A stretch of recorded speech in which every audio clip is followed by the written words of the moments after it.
പിതാവും പുത്രനും പരിശുദ്ധാത്മാവുമായ ത്രിയേക ദൈവത്തിൻ്റെ തിരുനാമത്തിന് എന്നേക്കും മഹത്വമുണ്ടായിരിക്കട്ടെ.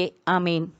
കർത്താവിനാൽ ഏറ്റവും അനുഗ്രഹിക്കപ്പെട്ട പ്രിയ സഹോദരങ്ങളെ, ഇന്ന് നമ്മൾ ധ്യാന വിഷയമാക്കുന്നത് യോഹന്നാൻ ശ്ലീഹായുടെ സുവിശേഷം 3-ാമത്തെ അധ്യായം. വിശുദ്ധ യോഹന്നാൻ ശ്ലീഹായുടെ സുവിശേഷം 3-ാം അധ്യായത്തിൽ 2 പ്രധാനപ്പെട്ട കാര്യങ്ങളാണ് കാണുന്നത്. ഒന്ന്, യേശുവും നിക്കോദേമോസും തമ്മിലുള്ള സംഭാഷണം. 2, സ്നാപക യോഹന്നാന്റെ ദൗത്യത്തെക്കുറിച്ചുള്ള വിവരണം. 3-ാം അധ്യായം 1 മുതൽ 9 വരെയുള്ള വാക്യങ്ങൾ യേശുവും നിക്കോദേമോസും തമ്മിലുള്ള സംഭാഷണമാണ്. നിക്കോദേമോസ് ഒരു യഹൂദ പ്രമാണിയായിരുന്നു. അവൻ രാത്രി യേശുവിന്റെ അടുത്ത് വന്നിട്ട് പറഞ്ഞു, അങ്ങ് ദൈവത്തിൽ നിന്ന് വന്ന ഒരു ഗുരുവാണെന്ന് ഞങ്ങൾ അറിയുന്നു. ദൈവം കൂടെ ഇല്ലെങ്കിൽ ഒരുവനും നീ ചെയ്യുന്ന ഈ അടയാളങ്ങൾ പ്രവർത്തിക്കാൻ കഴിയുകയില്ല. യേശു പറഞ്ഞു, സത്യം സത്യമായി ഞാൻ നിന്നോട് പറയുന്നു, വീണ്ടും ജനിക്കുന്നില്ലെങ്കിൽ ഒരുവന് ദൈവരാജ്യം കാണാൻ കഴിയുകയില്ല. നിക്കോദേമോസ് യേശുവിനോട് ചോദിച്ചു, പ്രായമായ മനുഷ്യൻ ഇതെങ്ങനെ സാധിക്കും? അമ്മയുടെ ഉദരത്തിൽ വീണ്ടും പ്രവേശിച്ച് അവന് ജനിക്കാൻ കഴിയുമോ? യേശു പ്രതിവചിച്ചു, സത്യം സത്യമായി ഞാൻ നിന്നോട് പറയുന്നു. സുവിശേഷങ്ങളിൽ യേശു സത്യം സത്യമായി എന്ന് പറയുന്നത് ചില കാര്യങ്ങൾ ഉറപ്പിച്ചു പറയുന്നതിന്റെ യേശുവിന്റെ സ്ഥിരീകരണത്തിന് ആയിട്ട് ഉപയോഗിച്ചേക്കുന്ന വാക്കുകളാണ്. ഇവിടെയും അതുപോലെ സത്യം സത്യമായി ഞാൻ നിന്നോട് പറയുന്നു, വീണ്ടും ജനിക്കുന്നില്ലെങ്കിൽ ഒരുവന് ദൈവരാജ്യം കാണാൻ കഴിയുകയില്ല. അപ്പൊ ദൈവരാജ്യത്തിൽ പ്രവേശിക്കണമെങ്കിൽ വീണ്ടും ജനിക്കണം. യേശു പറഞ്ഞതിന്റെ അർത്ഥം ജലത്താലും ആത്മാവിനാലും ജനിക്കണം. അതിൽ നിന്ന് വ്യക്തമാണ് യേശു പറയുന്നത് ജ്ഞാനസ്നാനത്തെ കുറിച്ചാണ്, മാമോദിസായെ കുറിച്ചാണ്. അത് സ്നാപക യോഹന്നാൻ നൽകുന്ന ജലത്താലുള്ള സ്നാനമല്ല, ജലത്താലും ആത്മാവിനാലുമുള്ള സ്നാനമാണ്. ക്രിസ്തീയ മാമോദിസ ജലത്താലും ആത്മാവിനാലുമുള്ള സ്നാനമാണ്. അതുവഴി നമ്മൾ വീണ്ടും ജനിക്കുന്നു. ശാരീരികമായ വീണ്ടും ജനനമല്ല, മറിച്ച് ആത്മീയമായ ജനനം. തുടർന്ന് യേശു വിശദീകരിക്കുന്നു, മാംസത്തിൽ നിന്ന് ജനിക്കുന്നത് മാംസമാണ്, ആത്മാവിൽ ജനിക്കുന്നത് ആത്മാവ്. നമ്മൾ ആത്മാവിനാൽ ജനിക്കണം. മനുഷ്യൻ ശരീരവും ആത്മാവുമുള്ളവനാണ്. 7-ാം വാക്യം, നിങ്ങൾ വീണ്ടും ജനിക്കണമെന്ന് ഞാൻ പറഞ്ഞതുകൊണ്ട് നീ വിസ്മയിക്കണ്ട. കാറ്റ് അതിനിഷ്ടമുള്ളിടത്തേക്ക് വീശുന്നു, അതിന്റെ ശബ്ദം നീ കേൾക്കുന്നു, എന്നാൽ അത് എവിടെ നിന്ന് വരുന്നെന്നോ എവിടേക്ക് പോകുന്നെന്നോ നീ അറിയുന്നില്ല. ആത്മാവിനാൽ വീണ്ടും ജനിക്കുന്നവർക്കേ ആരെ അറിയാൻ ഒക്കൂ? യേശുവിനെ അറിയാൻ ഒക്കൂ. യേശു ഇത് പറയുമ്പോൾ ഈ ആത്മാവിനാൽ സ്നാനം നൽകുന്നവരാണ് യേശു എന്ന് സ്നാപക യോഹന്നാൻ സാക്ഷ്യപ്പെടുത്തിയിട്ടുമുണ്ടല്ലോ. പക്ഷെ നിക്കോദേമോസ് ഇതൊന്നും അറിയുന്നില്ല. അതുകൊണ്ടാണ് കർത്താവ് പറയുന്നത്, കാറ്റ് അതിനിഷ്ടമുള്ളിടത്തേക്ക് വീശുന്നു, അതിന്റെ ശബ്ദം കേൾക്കുന്നു, പക്ഷെ എവിടെ നിന്ന് വരുന്നെന്ന് നീ അറിയുന്നില്ല. അതുപോലെ ഇപ്പോൾ നീ എന്റെ ശബ്ദം കേൾക്കുന്നു, എന്റെ വാക്കുകൾ കേൾക്കുന്നു, പക്ഷെ ഞാൻ എവിടെ നിന്ന് വരുന്നെന്നോ എവിടേക്ക് പോകുന്നെന്നോ നീ അറിയുന്നില്ല. നിക്കോദേമോസ് ഗ്രഹിക്കുന്നില്ല യേശു ആരാണെന്ന്. നിക്കോദേമോസ് യേശുവിനോട് ചോദിച്ചു 9-ാമത്തെ വാക്യത്തിൽ, ഇതെങ്ങനെ സംഭവിക്കും? യേശു പറഞ്ഞു, നീ ഇസ്രായേലിന്റെ ഗുരുവല്ലേ, ഇതൊന്നും നിനക്കറിയില്ലേ? ഈ നിക്കോദേമോസ് എന്തുകൊണ്ടാ രാത്രി വന്നത്? അവനൊരു ഗുരു ആണ്, എല്ലാവരെയും പഠിപ്പിക്കുന്നവൻ. അവൻ യേശുവിന്റെ അടുത്ത് പോയെന്ന് അറിഞ്ഞാൽ, മറ്റുള്ളവർ അറിഞ്ഞാൽ അത് ഇടർച്ചയ്ക്ക് കാരണമാകും. അതുകൊണ്ട് ആരും അറിയാതെ രഹസ്യത്തിലാണ് വന്നത്. വീണ്ടും യേശു പറയുകയാണ് 11-ാം വാക്യത്തിൽ, സത്യം സത്യമായി ഞാൻ നിന്നോട് പറയുന്നു, ഞങ്ങൾ അറിയുന്നവയെ പറ്റി സംസാരിക്കുന്നു, കണ്ടവയെ പറ്റി സാക്ഷ്യപ്പെടുത്തുന്നു, എന്നിട്ടും ഞങ്ങളുടെ സാക്ഷ്യം നിങ്ങൾ സ്വീകരിക്കുന്നില്ല. ഭൗമിക കാര്യങ്ങളെ പറ്റി ഞാൻ പറഞ്ഞത് നിങ്ങൾ വിശ്വസിക്കുന്നില്ലെങ്കിൽ സ്വർഗീയ കാര്യങ്ങൾ പറഞ്ഞാൽ എങ്ങനെ വിശ്വസിക്കും? ഭൗമിക കാര്യം യേശു ഇപ്പം മാമോദിസായെ ജ്ഞാനസ്നാനത്തെ കുറിച്ച് പറയുമ്പോൾ സ്നാപക യോഹന്നാൻ തന്നെ ഇവരെ പഠിപ്പിച്ചിട്ടുള്ളതാണ് അല്ലേ, യേശു ജലത്താലും ആത്മാവിനാലും സ്നാനം നൽകുന്നവനാണെന്ന്. അതുപോലെ യെശയ്യാ പ്രവാചകന്റെ പുസ്തകത്തിൽ വളരെ ഭംഗിയായിട്ട് പറഞ്ഞു വച്ചിട്ടുണ്ട്, യേശു ആത്മാവിന്റെ നിറവിൽ വരുന്നവനാണെന്ന്. ഗുരുവായിട്ടും നിക്കോദേമോസിന് ഇതൊന്നും അറിയില്ല. യേശു കണ്ടതും അറിഞ്ഞതുമാണ് സംസാരിക്കുന്നത്. അതുപോലെ യേശുവിന്റെ അനുയായികളും, യേശുവിനെ കാണുന്നവർ പിതാവിനെ കാണുന്നു, യേശുവിനെ അറിയുന്നവർ പിതാവിനെ അറിയുന്നു. അപ്പോൾ ശിഷ്യഗണവും കണ്ടതും കേട്ടതും അറിഞ്ഞതുമാണ് സംസാരിക്കുന്നത്. അതാണ് ഇവിടെ പറയുന്നതിന്റെ അർത്ഥം. സ്വർഗത്തിൽ നിന്ന് ഇറങ്ങി വന്ന മനുഷ്യപുത്രൻ അല്ലാതെ മറ്റാരും ഇതുവരെ സ്വർഗത്തിൽ കയറിയിട്ടില്ല. ഇവിടെ മനുഷ്യപുത്രൻ എന്ന് യേശു തന്നെ തന്നെ സൂചിപ്പിച്ചിരിക്കുന്നതിന്റെ അർത്ഥം എന്താണ്? യേശു തന്നെ തന്നെ വെളിപ്പെടുത്താൻ ഉപയോഗിക്കുന്ന പദമാണ് മനുഷ്യപുത്രൻ. 3 അർത്ഥത്തിൽ മനുഷ്യപുത്രൻ എന്ന പദം ഉപയോഗിച്ചിട്ടുണ്ടെന്ന് സമാന്തര സുവിശേഷങ്ങളെ കുറിച്ച് പറഞ്ഞപ്പോൾ പറഞ്ഞിട്ടുണ്ട്. അതിലൊന്നാമത്തേത് യഹൂദരോട് സംസാരിക്കുമ്പോൾ തന്റെ ആധികാരികത വെളിപ്പെടുത്താൻ. 2 തന്റെ പീഡാസഹനം കുരിശുമരണത്തോട് ബന്ധപ്പെടുത്തി പറയുമ്പോൾ. 3 യേശുവിന്റെ 2ാം വരവിനോട് ബന്ധപ്പെടുത്തി. യേശുവിന്റെ ആധികാരികത വെളിപ്പെടുത്താൻ വേണ്ടിയാണ് യേശു മനുഷ്യപുത്രൻ എന്ന പദം ഇവിടെ ഉപയോഗിച്ചിരിക്കുന്നത്. തുടർന്ന് യേശു പറയുകയാണ്, മോശ മരുഭൂമിയിൽ സർപ്പത്തെ ഉയർത്തിയതുപോലെ തന്നിൽ വിശ്വസിക്കുന്നവന് നിത്യജീവൻ ഉണ്ടാകേണ്ടതിന് മനുഷ്യപുത്രനും ഉയർത്തപ്പെടേണ്ടിയിരിക്കുന്നു. ഇവിടെ മനുഷ്യപുത്രൻ എന്ന് പറഞ്ഞേക്കുന്നതോ തന്റെ കുരിശുമരണത്തോട് ബന്ധപ്പെടുത്തി. ഇനി 16 മുതലുള്ള വാക്യങ്ങൾ യോഹന്നാൻ ശ്ലീഹായുടെ സുവിശേഷത്തിലെ മർമ്മപ്രധാനമായ ഒരു വെളിപ്പെടുത്തലാണ് യേശു ഇവിടെ പറയുന്നത്. 16, 17 വാക്യങ്ങൾ. തുടർന്ന് 18 മുതൽ 21 വരെയുള്ള വാക്യങ്ങളിൽ നമ്മുടെ പ്രധാനപ്പെട്ട ഒരു ധർമ്മത്തെ കുറിച്ച് വെളിപ്പെടുത്തുന്നു. 16, 17 വാക്യങ്ങളിൽ യേശു പറഞ്ഞത് എന്താണ്? ദൈവത്തെ വെളിപ്പെടുത്തുന്നതാണ്. 18 മുതൽ പറയുന്ന വാക്യത്തിൽ നമ്മുടെ പ്രധാനപ്പെട്ട ഒരു ധർമ്മം വെളിപ്പെടുത്തുന്നു. എന്താണ്? എന്തെന്നാൽ അവനിൽ വിശ്വസിക്കുന്ന ഏവനും നശിച്ചു പോകാതെ നിത്യജീവൻ പ്രാപിക്കുന്നതിനു വേണ്ടി തന്റെ ഏകജാതനെ നൽകാൻ തക്കവിധം ദൈവം ലോകത്തെ അത്രമാത്രം സ്നേഹിച്ചു. തന്റെ ഏകജാതനെ നമ്മുടെ മോചനദ്രവ്യമായി നൽകാൻ തക്കവിധം ദൈവം ലോകത്തെ അത്രമാത്രം സ്നേഹിച്ചു. യോഹന്നാൻ ശ്ലീഹായുടെ 1-ാം ലേഖനം 4-ാം അധ്യായം 10-ാം വാക്യം. നാം ദൈവത്തെ സ്നേഹിച്ചു എന്നതിലല്ല, അവിടുന്ന് നമ്മെ സ്നേഹിക്കുകയും നമ്മുടെ പാപങ്ങൾക്ക് പരിഹാര ബലിയായി സ്വപുത്രനെ നൽകുകയും ചെയ്തു എന്നതിലാണ് സ്നേഹം. തന്റെ ഏകജാതനെ നൽകാൻ തക്കവിധം ദൈവം ലോകത്തെ അത്രമാത്രം സ്നേഹിച്ചു. ആ സ്നേഹത്തെ വിശദമാക്കുകയാണ് യോഹന്നാൻ ശ്ലീഹ തന്റെ ലേഖനത്തിൽ 1 യോഹന്നാൻ 4:10. നാം ദൈവത്തെ സ്നേഹിച്ചു എന്നതിലല്ല സ്നേഹം, മറിച്ച് ദൈവം നമ്മെ സ്നേഹിക്കുകയും നമ്മുടെ പാപങ്ങൾക്ക് പരിഹാര ബലിയായി മോചനദ്രവ്യമായി സ്വപുത്രനെ നൽകുകയും ചെയ്തു എന്നതിലാണ് സ്നേഹം. ഈ സ്നേഹം ദൈവം സ്നേഹമാണെന്ന സത്യം യോഹന്നാൻ ശ്ലീഹ ഈ ലേഖനത്തില് വളരെ വിശദമായി പറയുന്നു. അത് സുവിശേഷം 3:16-17 വ്യാഖ്യാനമായി കാണാവുന്നതാണ്. യോഹന്നാൻ ശ്ലീഹ തന്നെ നൽകിയ വ്യാഖ്യാനം. 17-ാം വാക്യത്തിൽ യോഹന്നാൻ ആവർത്തിക്കുന്നു, ദൈവം തന്റെ പുത്രനെ ലോകത്തിലേക്ക് അയച്ചത് ലോകത്തെ ശിക്ഷയ്ക്ക് വിധിക്കാനല്ല, പ്രത്യുത അവൻ വഴി ലോകം രക്ഷ പ്രാപിക്കാനാണ്. ദൈവത്തിന് ഉദ്ദേശം നാം രക്ഷ പ്രാപിക്കണമെന്നാണ്. പാപി മരിക്കണമെന്ന് ദൈവം ആഗ്രഹിക്കുന്നില്ല.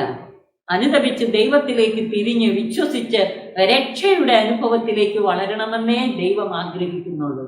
അത് യോഹന്നാൻ ശ്ലീഹ വ്യക്തമാക്കുകയാണ്. ദൈവം ആരെയും ശിക്ഷിക്കാൻ ആഗ്രഹിക്കുന്നില്ല. എന്നാൽ വിശ്വസിച്ചില്ലെങ്കിലോ? 19-ാം വാക്യം 18. അവനിൽ വിശ്വസിക്കുന്ന ഒരുവനും ശിക്ഷയ്ക്ക് വിധിക്കപ്പെടുന്നില്ല. വിശ്വസിക്കാത്തവനോ ദൈവത്തിന്റെ ഏകജാതന്റെ നാമത്തിൽ വിശ്വസിക്കായിക മൂലം നേരത്തെ തന്നെ ശിക്ഷയ്ക്ക് വിധിക്കപ്പെട്ടിരിക്കുന്നു. യേശു ആരെയും ശിക്ഷയ്ക്ക് വിധിക്കുന്നില്ല. പിന്നെ നമ്മുടെ വിശ്വാസരാഹിത്യമാണ് നമ്മളെ ശിക്ഷയ്ക്ക് വിധിക്കുന്നതെന്നർത്ഥം. വിശ്വസിക്കാത്തവന് തന്റെ ഏകജാതന്റെ നാമത്തിൽ വിശ്വസിക്കായിക മൂലം നേരത്തെ തന്നെ ശിക്ഷയ്ക്ക് വിധിക്കപ്പെട്ടിരിക്കുന്നു. ഇതാണ് ശിക്ഷാവിധി. പ്രകാശം ലോകത്തിലേക്ക് വന്നിട്ടും മനുഷ്യൻ പ്രകാശത്തെക്കാൾ അധികമായി അന്ധകാരത്തെ സ്നേഹിച്ചു. കാരണം അവരുടെ പ്രവൃത്തികൾ തിന്മ നിറഞ്ഞതാണ്. തിന്മ പ്രവർത്തിക്കുന്നവൻ പ്രകാശത്തെ വെറുക്കുന്നു. അതെ, തിന്മയിലായിരിക്കുന്നവർ ദൈവിക വെളിച്ചത്തെ, നന്മയെ വെറുക്കുന്നു. സത്യം പ്രവർത്തിക്കുന്നവൻ സത്യ വെളിച്ചത്തിലേക്ക് വരുന്നു. അങ്ങനെ അവന്റെ പ്രവൃത്തികൾ ദൈവ ഐക്യത്തിൽ ചെയ്യുന്നവ എന്ന് തെളിയുന്നു. അപ്പോ വിശ്വാസത്തിൽ വളരുന്ന വ്യക്തികൾ ദൈവ ഐക്യത്തിലാണ് അവരുടെ പ്രവൃത്തികൾ നിർവഹിക്കുന്നത്. ഇതാണ് 3-ാം അധ്യായത്തിന്റെ 1-ാം ഭാഗം. നിക്കോദേമോസുമായിട്ടുള്ള യേശുവിന്റെ സംഭാഷണം, അതിലൂടെ യേശു നൽകിയ ചില വെളിപ്പെടുത്തലുകൾ, ദൈവരാജ്യത്തെക്കുറിച്ചും രക്ഷയെക്കുറിച്ചുമുള്ള പ്രബോധനം. അത് കഴിഞ്ഞിട്ട് മനുഷ്യരക്ഷയ്ക്കു വേണ്ടി തന്റെ ഏകജാതനെ നൽകാൻ തക്കവിധം ലോകത്തെ അത്രമാത്രം, പാപപങ്കിലമായ ലോകത്തെ അത്രമാത്രം സ്നേഹിക്കുന്ന ദൈവം. ജോൺ ലോകമെന്ന പദം ഉപയോഗിക്കുന്നത് പാപത്തിന് അധീനമായ ലോകത്തെ, അവിശ്വസിക്കുന്ന ലോകത്തെയാണ്. അപ്പൊ ഈ അടിസ്ഥാന പാപം യേശുവിൽ വിശ്വസിക്കാത്തതാണ്. ആ വിശ്വസിക്കായിക മൂലം ശിക്ഷാവിധിക്ക് അർഹരാകുന്നു. യേശു ആരെയും ശിക്ഷിക്കുന്നില്ല. നമ്മൾ വിശ്വസിക്കുന്നോ ഇല്ലയോ അതനുസരിച്ചാണ് ശിക്ഷയ്ക്ക് അധീനരാകുന്നത്. അപ്പോൾ നന്മ പ്രവർത്തിക്കുന്നവർ പ്രകാശത്തെ സ്നേഹിക്കും, യേശുവാകുന്ന പ്രകാശത്തെ സ്വീകരിക്കും എന്നാണ് ഈ പറയുന്നതിന്റെ അർത്ഥം. അങ്ങനെ വിശ്വസിക്കുന്നവർ ദൈവവുമായുള്ള ഐക്യത്തിലാണ് ജീവിക്കുന്നതെന്ന്. സത്യം പ്രവർത്തിക്കുന്നവൻ വെളിച്ചത്തിലേക്ക് വരുന്നു. സത്യം പ്രവർത്തിക്കുന്നവരാരാ? ദൈവത്തിന്റെ വെളിപാടനുസരിച്ച് പ്രവർത്തിക്കുന്നവർ, യേശുവിന്റെ വചനമനുസരിച്ച് പ്രവർത്തിക്കുന്നവർ. അവരെന്ത് ചെയ്യുന്നു? വെളിച്ചത്തിലേക്ക് വരുന്നു. ദൈവിക വെളിപാടിന്റെ വെളിച്ചത്തിൽ ജീവിക്കുന്നു. അപ്പൊ ദൈവത്തിന്റെ വെളിപാട് സ്വീകരിച്ച് അവന്റെ വചനമനുസരിച്ച് ജീവിക്കുന്നവരാണ് ദൈവ ഐക്യത്തിലേക്ക് വളരുന്നത്, ദൈവ ഐക്യത്തിൽ ജീവിക്കുന്നത്. അപ്പൊ ക്രിസ്തു ശിഷ്യർ വിശ്വാസത്തിലൂടെ ദൈവ ഐക്യത്തിന്റെ പാതയിലേക്ക് വളരണം. തുടർന്ന് 22 മുതൽ 30 വരെയുള്ള വാക്യങ്ങളിൽ സ്നാപക യോഹന്നാന്റെ സാക്ഷ്യമാണ്. ഇതിലെ പ്രധാനപ്പെട്ട സന്ദേശം ഞാൻ എടുത്തു പറയുന്നു. സ്നാപക യോഹന്നാൻ യേശുവിന് സാക്ഷ്യം നൽകാൻ വന്നവനാണ്. സ്നാപക യോഹന്നാൻ നൽകിയ സ്നാനമല്ല യേശുവിലൂടെ നൽകപ്പെടുന്ന സ്നാനം. ഇത് രണ്ടും തമ്മിലുള്ള വ്യത്യാസമാണ് ആദ്യം എടുത്തു പറയുന്നത്. 22-ാം വാക്യം, യേശുവും ശിഷ്യന്മാരും യൂദയ ദേശത്തേക്ക് പോയി അവിടെ അവൻ അവരോടൊത്ത് താമസിച്ച് സ്നാനം നൽകി. താഴെ വിശദീകരിച്ചിട്ടുണ്ട്, യേശു ആർക്കും സ്നാനം നൽകിയില്ല, അവന്റെ ശിഷ്യന്മാരാണ് സ്നാനം നൽകിയതെന്ന്. എന്നുവെച്ചാൽ യേശു അവരോടൊപ്പം ഉണ്ടായിരുന്നു, അവർ സ്നാനം നൽകി. പക്ഷേ 23-ാം വാക്യം, സാലിമിനടുത്ത് ഏനോനിൽ വെള്ളം ധാരാളം ഉണ്ടായിരുന്നതിനാൽ അവിടെ യോഹന്നാനും സ്നാനം നൽകിയിരുന്നു. അപ്പൊ യോഹന്നാന് സ്നാനം നൽകാൻ ധാരാളം വെള്ളം വേണം. മുങ്ങി സ്നാനം കൊടുക്കണമെന്ന് വാദിക്കുന്നവർ പറയുന്നത് വെള്ളത്തിൽ മുങ്ങി സ്നാനം സ്വീകരിക്കണമെന്ന്. സ്നാപക യോഹന്നാനിൽ നിന്ന് യേശു സ്നാനം സ്വീകരിച്ചത് അങ്ങനെയാണ്, ശരിയാണ്. പക്ഷെ യേശു നൽകിയ സ്നാനം അങ്ങനെയല്ല. പിന്നെയോ ആത്മാവിനാലുള്ള സ്നാനമാണ്. ക്രൈസ്തവ മാമോദിസ, വിശുദ്ധ കത്തോലിക്ക സഭ നൽകുന്ന മാമോദിസ ജ്ഞാനസ്നാനം നമ്മൾ പരിശുദ്ധ ത്രിത്വത്തിന്റെ കൂട്ടായ്മയിലേക്ക് പരിശുദ്ധാത്മാവിനാൽ പുരോഹിതൻ വഴി മുക്കപ്പെടുകയാണ്. പരിശുദ്ധാത്മാവിനാൽ പുരോഹിതൻ വഴി പരിശുദ്ധ ത്രിത്വത്തിന്റെ കൂട്ടായ്മയിൽ. അപ്പൊ വെള്ളത്തിലല്ല മുക്കേണ്ടത്, പിന്നെയോ ത്രിത്വത്തിന്റെ കൂട്ടായ്മയിൽ. We are plunging deep into the Trinitarian community, ത്രിത്വൈക ദൈവത്തിന്റെ കൂട്ടായ്മയിലേക്ക്. അങ്ങനെ നമ്മൾ മാമോദിസായിലൂടെ പരിശുദ്ധ ത്രിത്വത്തിന്റെ ആലയങ്ങളായി മാറുന്നു, നാം ത്രിത്വത്തിലായി മാറുന്നു. പരിശുദ്ധാത്മാവ് മുഖേനയാണ് പുരോഹിതൻ നമുക്ക് സ്നാനം നൽകുന്നത്. 27-ാം വാക്യത്തിൽ സ്നാപക യോഹന്നാന്റെ ശിഷ്യന്മാർ യോഹന്നാന്റെ അടുത്ത് വന്നിട്ട് പറഞ്ഞു, നീ ആരെപ്പറ്റി സാക്ഷ്യപ്പെടുത്തിയോ അവൻ അക്കരെ സ്നാനം നൽകുന്നു. എല്ലാവരും അവന്റെ പുറകെ പോകുന്നു. ഇത് കേട്ടിട്ട് യോഹന്നാൻ പ്രതിവചിച്ചു, സ്വർഗത്തിൽ നിന്ന് നൽകപ്പെടുന്നില്ലെങ്കിൽ ആർക്കും ഒന്നും സ്വീകരിക്കാൻ സാധിക്കുകയില്ല. ഞാൻ ക്രിസ്തുവല്ല, പ്രത്യുത അവനു മുമ്പേ അയക്കപ്പെട്ടവനാണ് എന്ന് ഞാൻ പറഞ്ഞതിന് നിങ്ങൾ തന്നെ സാക്ഷികളാണ്. മണവാട്ടിയുള്ളവനാണ് മണവാളൻ. അടുത്തു നിന്ന് മണവാളനെ ശ്രമിക്കുന്ന സ്നേഹിതൻ അവന്റെ സ്വരത്തിൽ വളരെ സന്തോഷിക്കുന്നു. അപ്പൊ യോഹന്നാൻ യേശുവിനെ മണവാളനായിട്ട് എന്നിട്ട് പറയാണ്, എന്റെ ഈ സന്തോഷം ഇപ്പോൾ പൂർണ്ണമായിരിക്കുന്നു. എന്തുകൊണ്ട്? മണവാളന്റെ സ്വരം കേട്ടു. എന്നിട്ട് പറയുകയാണ്, അവൻ വളരുകയും ഞാൻ കുറയുകയും വേണം. നമ്മള് 1-ാം അധ്യായത്തിൽ കണ്ടു, സ്നാപക യോഹന്നാൻ തന്റെ ശിഷ്യരെ യേശുവിലേക്ക് ആനയിച്ചു, അല്ലേ? അതുപോലെ ഇവിടെ സ്നാപക യോഹന്നാന്റെ വാക്കുകൾ, ഞാൻ കുറയണം, അവൻ വളരണം. നമ്മുടെയൊക്കെ ജീവിതത്തിലൂടെയും ഇതുപോലെ ആയിരിക്കണം. യേശു വളരണം, നമ്മൾ കുറയണം. ക്രിസ്തു ശിഷ്യരായ നമ്മള് സ്നാപക യോഹന്നാന്റെ പ്രധാന ദൗത്യം എന്തായിരുന്നു? അവൻ വെളിപാട് സ്വീകരിച്ച് സാക്ഷ്യപ്പെടുത്താൻ വന്നവനാണെന്ന് 1-ാം അധ്യായം വിശദീകരിച്ചപ്പോൾ പറഞ്ഞു. വെളിപാട് സ്വീകരിച്ച് സാക്ഷ്യം നൽകാൻ വന്നവനാണ്.